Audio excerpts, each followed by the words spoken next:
Olá pessoal, sejam todos bem-vindos. Eu sou o professor Lucas Barbosa. Vamos dar continuidade ao estudo dos invertebrados. Agora, na parte 2, nós vamos estudar os 3 primeiros grupos de invertebrados de forma um pouco mais detalhada.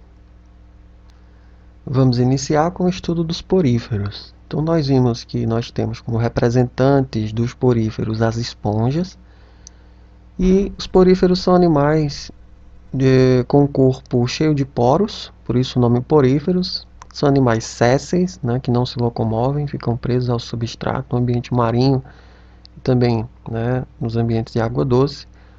São animais filtradores, que vão capturar partículas na água que passam pelos canais internos de seus corpos. Não possuem tecido verdadeiro, por isso são parazoários, e o desenvolvimento embrionário vai até a blástula.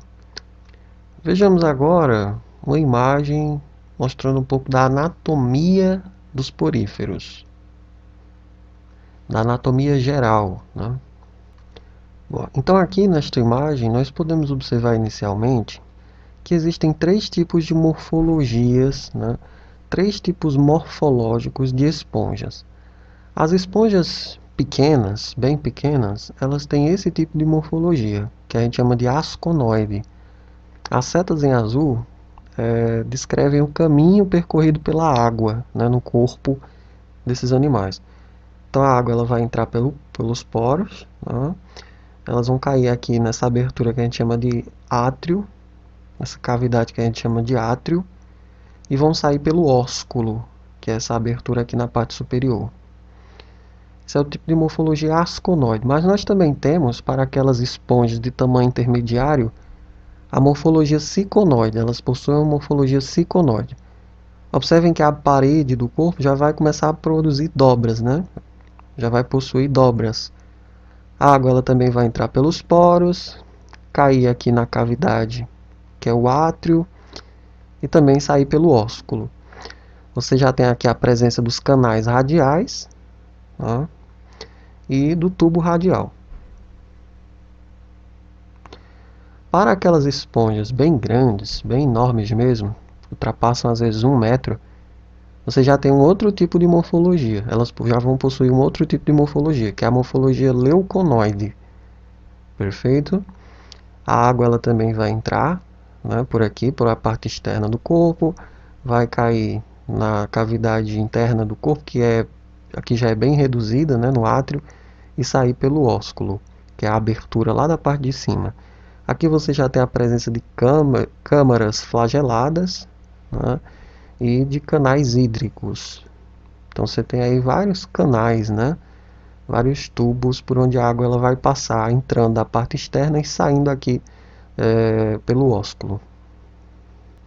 Bom, após vocês já saberem, né, que existem 3 tipos de morfologia: asconoide, ciconoide e leuconoide, vamos ver um pouco mais detalhada a questão da anatomia de uma esponja. Bom, o corpo de uma esponja possui 3 camadas. A camada mais externa, tá? Uma camada intermediária, que está em amarelo, tá, na imagem, e uma camada mais interna, que é formada principalmente por coanócitos, tá? Que são essas células aqui que nós vamos estudar daqui a pouquinho. Então, 3 camadas. A camada mais externa a gente chama de epiderme, tá? A epiderme é a camada mais externa e consiste em células epidérmicas firmemente compactadas. Nessa camada externa nós temos também os poros, que nada mais são do que células chamadas de porócitos, por onde a água vai entrar, tá? Que está mostrando o caminho percorrido pela água. E essa camada intermediária em amarelo, ela é chamada de mesoílo, tá? Então a parede da esponja, que é essa região, né? A parede corporal da esponja, ela consiste em 2 camadas de células separadas por uma matriz gelatinosa, que é o mesoílo. O mesoílo nada mais é do que uma matriz gelatinosa, contendo células, né, e também uma substância gelatinosa. Perfeito? Então, como vocês sabem, a água ela vai entrar pelos porócitos, né, pelos poros. A água ela entra na esponja através de poros formados por células em formas de rosca que se estendem pela parede corporal, que são os porócitos, aqui você tem um porócito, 2, 3, 4, 5, 6, 7, né? Só para vocês identificarem bem, visualizarem bem. E aí a água ela vai entrar por esses porócitos, por esses poros, ó, tá mostrando bem aqui. Tá mostrando também que o porócito ele vai se estender por toda a parede do corpo dessa esponja, no caso dessa morfologia aqui.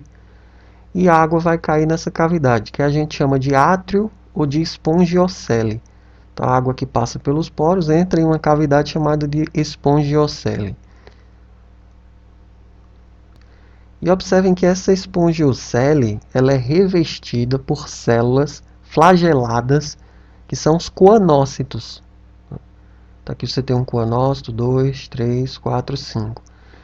Então a espongiocele ela vai ser revestida com células flageladas chamadas de coanócitos, e pelo batimento dos flagelos dos coanócitos, cria-se uma corrente de água, tá? Essa corrente ela vai justamente entrar por esses poros e sair pelo ósculo. Então, o que cria essa corrente com essa direção da água, poro, átrio, espongiocele, ósculo, é justamente esses flagelos presentes nos coanócitos. Então, aqui vocês podem observar bem a estrutura de um coanócito, tá? Que é essa célula em roxo. Que você tem a presença do flagelo, que vai criar aquela corrente de água com aquela direção específica. Tá? Aqui você tem um colar nessa célula, e nessa região você tem a produção de muco e a captura de alimentos. Então aqui você observa partículas de alimento no muco. O muco ele justamente ajuda esse alimento a grudar na célula. Tá? E aí essa célula vai fazer fagocitose das partículas de alimento, vai digerir esse alimento. Tá? E aí ela pode passar esse alimento para um outro tipo de célula que a gente chama de amebócito. Então está mostrando bem, né, aqui esse processo.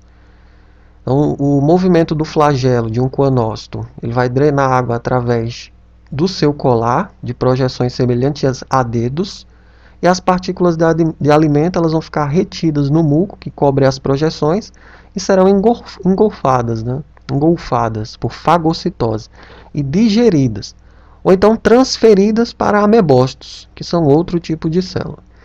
E justamente os amebócitos são células que podem transportar nutrientes para outras células do corpo da esponja, né? Produzir materiais para as fibras do esqueleto da esponja, que a gente chama de espículas. Essas espículas elas vão ficar aqui no mesorrilo, tá?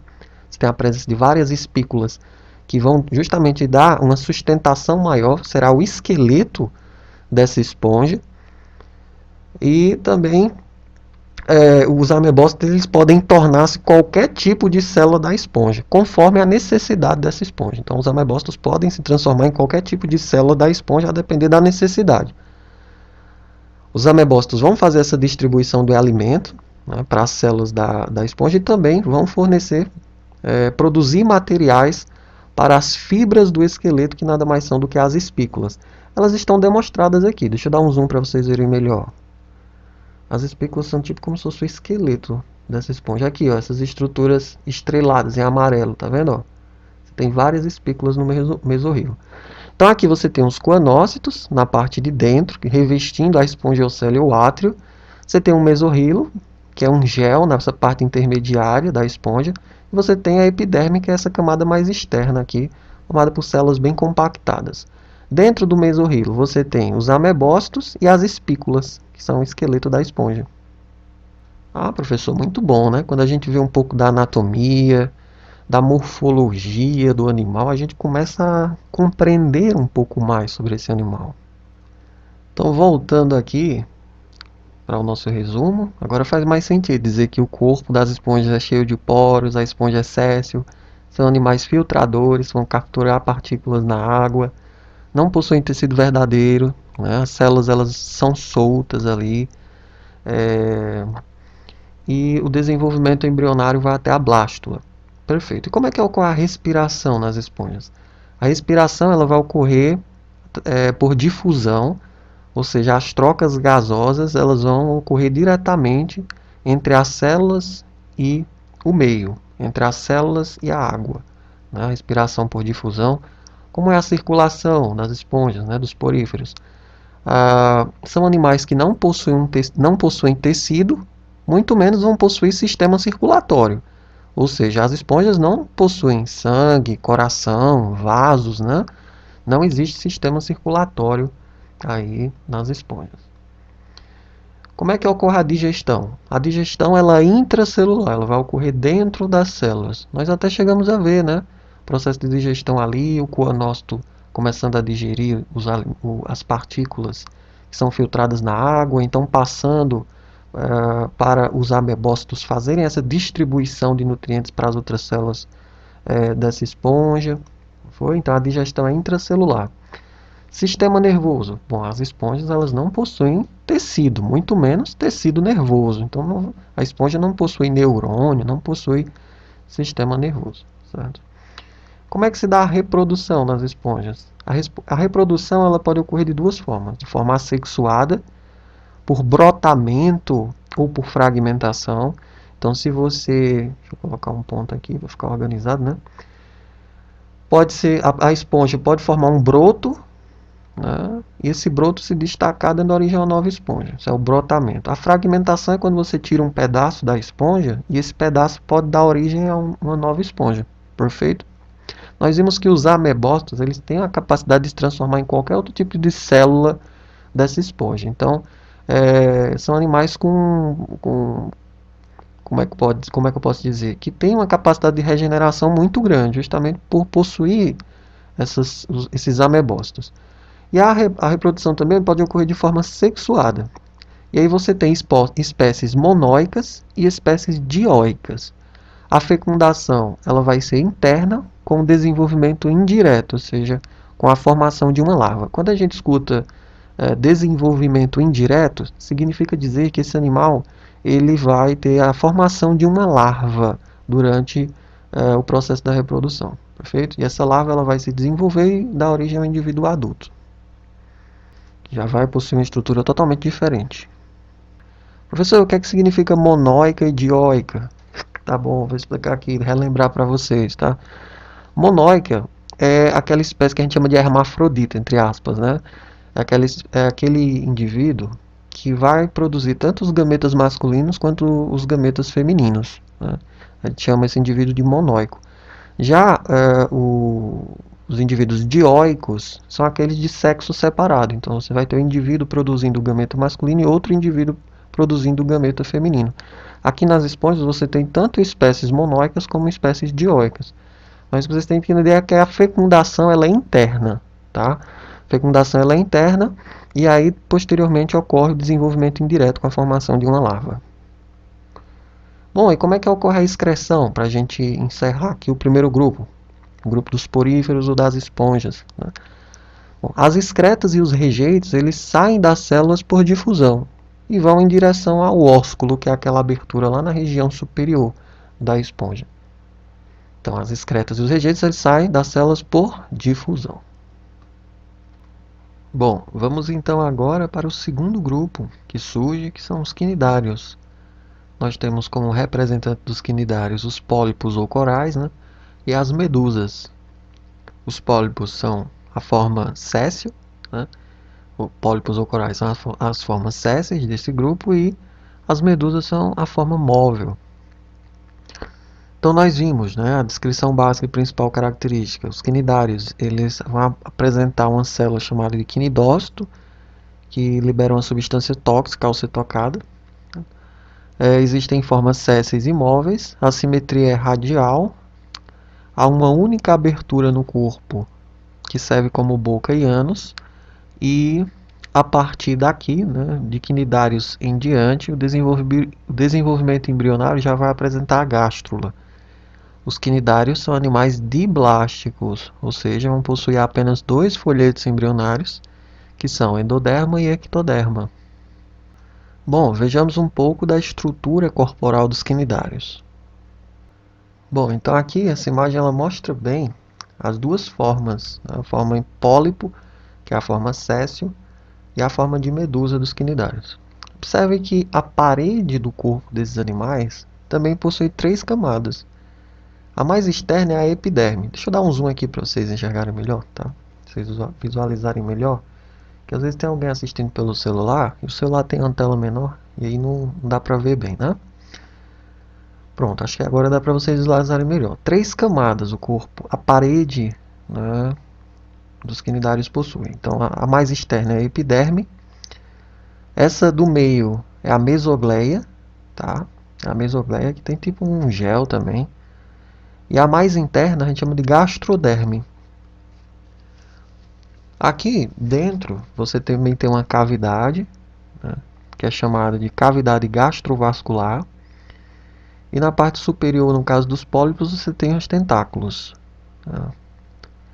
Aqui você tem a boca e o ânus. Se lembra? Uma abertura que vai servir tanto como boca como ânus. E você tem aqui o pedúnculo corporal. Na medusa você vai também observar as mesmas estruturas, né? As mesmas camadas. Então você também vai ter epiderme, você também vai ter mesogleia, você também vai ter gastroderme, você também vai ter cavidade gastrovascular e você também vai ter tentáculos. Só que é como se esse pólipo ele tivesse sido virado de cabeça para baixo, né? Então a gente costuma dizer que a medusa, o formato medusa, que é o formato que se locomove, né? É a forma móvel dos quinidários, ele é como se fosse um pólipo invertido, de cabeça para baixo. Vocês entenderam por que que a gente diz isso? Perfeito. Aqui é a mesma boca, a mesma coisa, né? Uma única abertura que vai servir tanto como boca quanto como ânus. Maravilha? Então, aqui, né, a figura está mostrando a parede do corpo de um quinidário, que tem duas camadas, uma camada externa de epiderme e uma camada interna de gastroderme, né? A digestão ela começa na cavidade gastrovascular. A digestão começa na cavidade gastrovascular e é completada dentro de vacúolos digestivos nas células gastrodérmicas. Então a digestão ela é extracelular, ela começa aqui na cavidade gastrovascular e ela é completada dentro das células gastrodérmicas, que são as células da gastroderme. Então a digestão ela é extracelular e intracelular nesse grupo. Aqui nós podemos observar bem a famosa célula que dá nome ao grupo, que é o quinidócito. Então, o quinidócito é uma célula que vai estar aqui nos tentáculos, né? Aqui vocês observam um zoom de um tentáculo e aqui vocês observam essa célula que é o quinidócito, né? Então, aqui é o quinidócito. Dentro desse quinidócito você tem uma estrutura chamada nematocisto. Dentro do nematocisto você vai ter um filamento enrolado em vermelho aqui que vocês observam. E aqui você tem tipo um cíliozinho, que é tipo um gatilho. Quando alguém toca nesse gatilho ou cílio, né, aí o que, que vai acontecer? Essa célula vai disparar esse filamento para o lado de fora. E nesse filamento você tem substâncias tóxicas. Perfeito? Então, o esquema é esse. A pessoa chegou, tocou no tentáculo, consequentemente tocou nos cílios de vários quinidócitos. Ao tocar nesse cílio, nesse gatilho, as células dos quinidócitos vão disparar de dentro do nematocisto esse filamento que tem substâncias tóxicas. Ah, professor, vendo as imagens fica tudo mais fácil, né? Agora vocês começam a esclarecer mais, né? A ver de forma mais clara, né, que os quinidócitos eles possuem uma célula chamada de quinidócito, os quinidários, aliás, né, possuem uma célula chamada de quinidócito que vai liberar substâncias tóxicas ao serem tocadas. Existem formas sésseis que a gente chama de pólipo, existem formas móveis que a gente chama de medusa. Possui uma simetria radial e uma única abertura que serve como boca e ânus, né? E vocês devem lembrar, a partir de quinidários, desenvolvimento embrionário já vai possuir a gástrula, tá? E são animais diblásticos, ou seja, apresentam dois folhetos embrionários, endoderma e ectoderma. Como é que ocorre a respiração nesse grupo? Também ocorre por difusão, tá? As trocas gasosas elas também vão ocorrer diretamente entre as células e o meio.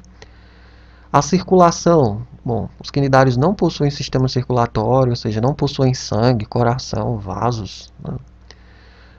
A digestão dos quinidários ocorre de forma extra e intracelular, vocês viram bem isso, né? Ficou bem claro. Então o alimento ele é parcialmente digerido na cavidade gastrovascular. Tá? E em relação ao sistema nervoso dos quinidários, ele é muito simples, tá? Mas já possui sim uma rede de neurônios sem gânglios. Gânglios nada mais são do que massas de corpos de neurônios. É uma acumulação ali de corpos de neurônios. Os quinidários eles não possuem gânglios, mas eles possuem uma rede de neurônios bem simples. Então a gente já pode chamar de um primórdio de um início de um sistema nervoso, perfeito? Mas sem gânglio.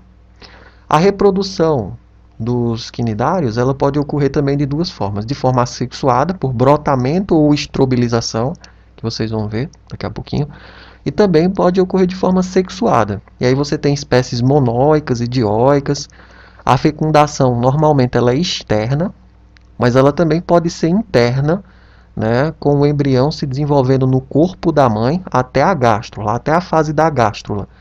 Depois esse embrião ele se destaca e se fixa no solo. O desenvolvimento ele é direto, ou seja, sem a presença de uma larva normalmente, tá? Mas pode ocorrer. E aí podem apresentar também, os quinidários eles podem apresentar alternância de gerações. Vou mostrar imagens que vão ilustrar muito bem a questão da reprodução dos quinidários para vocês. Aí fica bem mais fácil. Aqui vocês observam o processo de reprodução da albela, que aí vai ficar bem claro agora. Então aqui você tem uma colônia de pólipos interconectados, isso pode acontecer, tá? E vocês sabem que essa colônia vai resultar da reprodução assexuada por brotamento. Então um pólipo ele vai formando brotos, né, até formar essa colônia de pólipos interconectada. E aí vocês observam que alguns pólipos da colônia são equipados com tentáculos, né, que são especializados para alimentação. Então aqui você vai ter um pólipo com tentáculos que vai servir para a alimentação dessa colônia. Né? Você tem um pólipo aqui que vai servir para a questão reprodutiva, então pólipo reprodutivo, perfeito? Então outros pólipos especializados para reprodução, né? Carecem de tentáculos, não precisam de tentáculos e produzem minúsculas medusas por brotamento assexuado. Então essas medusas elas vão se destacar, né? As medusas elas vão se destacar e nadar para fora da colônia e vão crescer e se reproduzir sexualmente, né? Ou sexuadamente. Então aqui você tem uma medusa, né? Aqui está mostrando a gônada, né? Aqui você tem outra medusa também com a gônada. Essa vai produzir espermatozoides, essa daqui vai produzir o óvulo. Esses gametas eles vão ser liberados na água, tá? Eles vão se encontrar e aí ocorre a fertilização externa, no caso aqui na água, né? Vai dar origem a um zigoto, esse zigoto ele vai se desenvolver e vai dar origem a uma larva plânula, que a gente chama de larva plânula. O zigoto se desenvolve em uma larva sólida ciliada chamada de plânula. E aí, ao fim, a plânula ela vai se fixar no substrato, se fixar no solo, tá? E se desenvolver em um novo pólipo. E muitos me perguntam, professor, coloca uma imagem da estrobilização, né? Então, mesmo parece com o processo que a gente acabou de ver. Você tem um pólipo e tal, ele vai começar a produzir medusas de forma assexuada. Agora, esse processo aqui de produção de medusas ele é chamado de estrobilização. Veja que a gente tem várias camadas, cada camada dessa vai dar origem a uma nova medusa.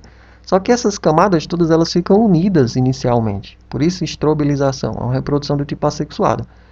Então, essas medusas vão ser produzidas, né? Medusa jovem a gente chama de éfira. Ela é bem pequenininha, mede 5 milímetros só de diâmetro. Então, a éfira ela vai se desenvolvendo. A medusa macho vai produzir os espermatozoides, a fêmea vai produzir o óvulo. E no caso aqui a fecundação vai ser interna, tá? Ó. A medusa macho ela vai produzir os espermatozoides vão nadar, vão encontrar o óvulo aqui na medusa. Quando chega na fase da gástrula, essa larva ela se destaca, tá? Vai nadar, que é a larva plânula, nos quinidários a gente chama de larva plânula, vai se fixar no substrato e vai dar origem ao pólipo, que a gente chama de cifóstoma. Bom, e a excreção de quinidários, né, ocorre da seguinte forma: as excretas ou rejeitos vão sair através da parede do corpo mesmo, né, através da difusão. E os restos alimentares, eles vão sair pela boca, que a gente sabe que existe só uma abertura, né, que serve como boca e como ânus. Então os restos alimentares, eles vão sair por essa boca. Bom, o próximo grupo que surge é o grupo dos plateumintos. Quem são os representantes dos plateumintos? As planárias, as tênias e o esquistossoma. Então, os plateumintos eles são vermes de corpo achatado, extremamente fino e sem cavidade corporal. São acelomados, não possuem celoma.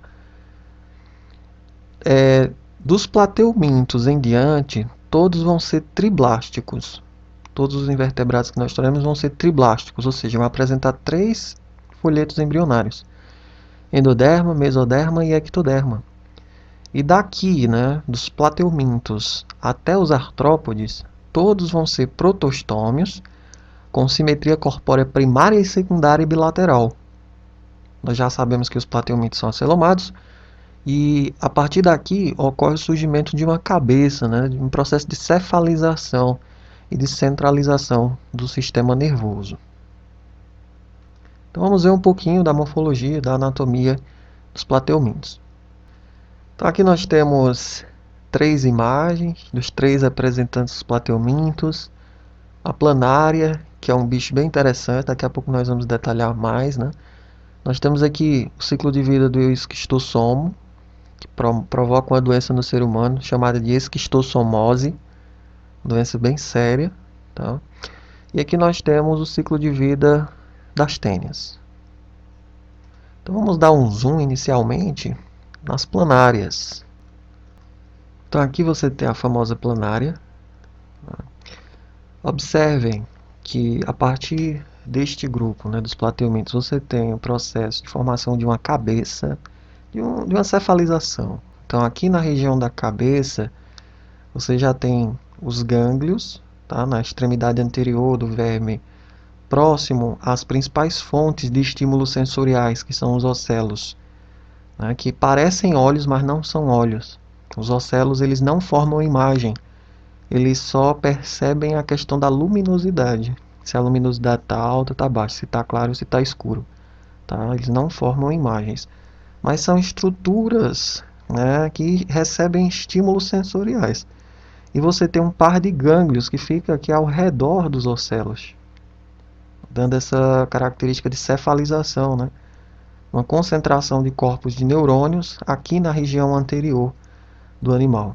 E a partir desse par de gânglios você tem, saindo em direção a todo o comprimento do corpo do animal, cordas nervosas, né? Um par de cordas nervosas, ou cordões nervosos. São cordões nervosos ventrais que vão percorrer todo o comprimento do corpo do animal, certo? Em relação ao sistema digestório, você tem um sistema digestório bem ramificado, essa parte em marrom mais escuro, com a cavidade gastrovascular. E você também tem uma faringe, né? Uma faringe muscular que pode ser estendida por meio da boca. Então aqui você tem a boca e essa faringe ela pode sair, ela pode ser evertida aqui para o meio externo do corpo desse animal. Sucos digestórios são despejados sobre a presa e a faringe suga pequenos pedaços de alimento para a cavidade gastrovascular, onde a digestão ela vai continuar, né? Vai ser bem ramificada. Então, a digestão ela é completada dentro de células de revestimento da cavidade gastrovascular, que tem muitas subramificações finas, que proporcionam extensa área de superfície. A digestão ela é extracelular e intracelular também. Os resíduos não digeridos eles são evacuados por meio de uma abertura na ponta da faringe. É um animal que também não vai possuir ânus. Não vai possuir ânus. O alimento ele também vai ser liberado aqui pela ponta da faringe. Bom, aí nessa imagem aqui, ó, inferior, nós conseguimos ver o esquema de reprodução sexuada em planárias. Então aqui você tem que as planárias são hermafroditas, então elas têm a capacidade de produzir os gametas masculinos e os gametas femininos, mas não ocorre a autofecundação. e sim a fecundação cruzada. Duas planárias elas vão se unir, tá? E vão acasalar, né? E aí elas vão depositar num determinado substrato uma cápsula, e dentro dessa cápsula vão se desenvolver as planárias jovens. Estou mostrando bem essa figura aqui. Bom, agora vamos ver a questão do ciclo de vida do esquistossomo. Vou dar um zoom aqui para a gente observar melhor. Pronto, aqui está a imagem do esquistossomo. O macho, que é esse em marrom claro, e a fêmea, que é esse em marrom escuro. Veja que a fêmea ela vai viver aqui como se fosse dentro do macho, né? Em uma cavidadezinha que tem aqui no macho. Então, os esquistossomos maduros ou adultos, eles vivem nos vasos sanguíneos dos intestinos humanos. Tá? Uma fêmea se aloja em uma fenda ao longo do comprimento do corpo do macho, que ele é maior, né? Então, a fêmea ela vai se alojar, ela vai ficar localizada aqui em uma fenda que tem no corpo do macho. Pessoal, o esquistossomo ele gosta muito e ele vai viver, tá? Nos vasos sanguíneos dos intestinos humanos. É assustador, né? Veja aqui, ó, que ele tem mais de 1 milímetro. Esse aqui seria o tamanho de 1 milímetro, esse aqui seria o tamanho dele. Ele fica se movendo ali nos vasos do intestino. Então, os esquistossomos se reproduzem sexualmente no hospedeiro humano e os ovos fertilizados são eliminados nas fezes.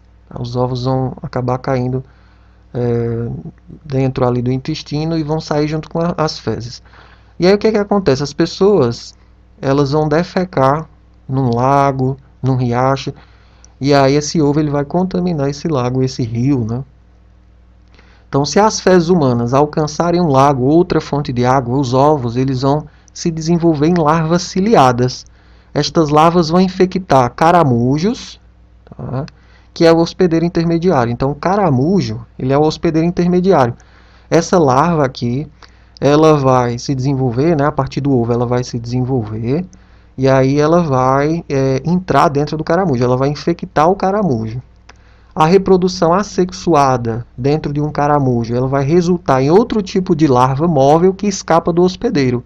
Então ocorre o processo de reprodução de forma assexuada e aí será liberada uma nova larva com outro formato, tá, na água.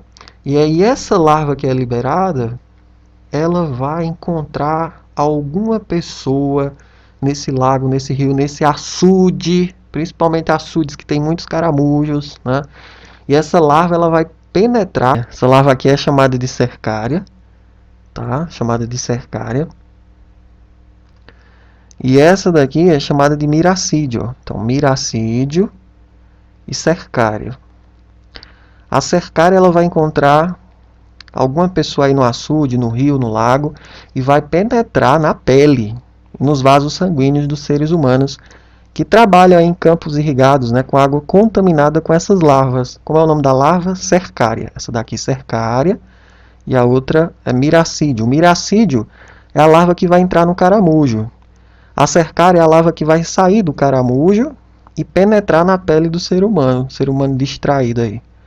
Então, o que é que a gente tem de aprendizagem do ciclo de vida do esquistossomo? Que vai provocar a doença chamada de esquistossomose. Que a gente precisa ter muito cuidado aí com esses açudes cheios de caramujos, porque esses caramujos eles podem estar infectados, né, com miracídio e podem estar liberando diversas cercárias na água. Bom, vamos ver agora a questão das tênias. Vamos ver aqui o ciclo de vida. Vou dar um zoom aqui para vocês observarem melhor. Então, uma pessoa infectada, né, com a tênia, ela vai estar também liberando ovos nas fezes. Tá? Esses ovos eles vão se depositar no meio ambiente e eles ficam ali no pasto. Às vezes a pessoa defeca justamente no pasto, onde tem gado, né? Onde tem suínos ali, enfim. Então o gado e os porcos vão se infectar ingerindo esses ovos do meio ambiente, que vieram através das fezes dos seres humanos infectados. Tá? O que é que acontece?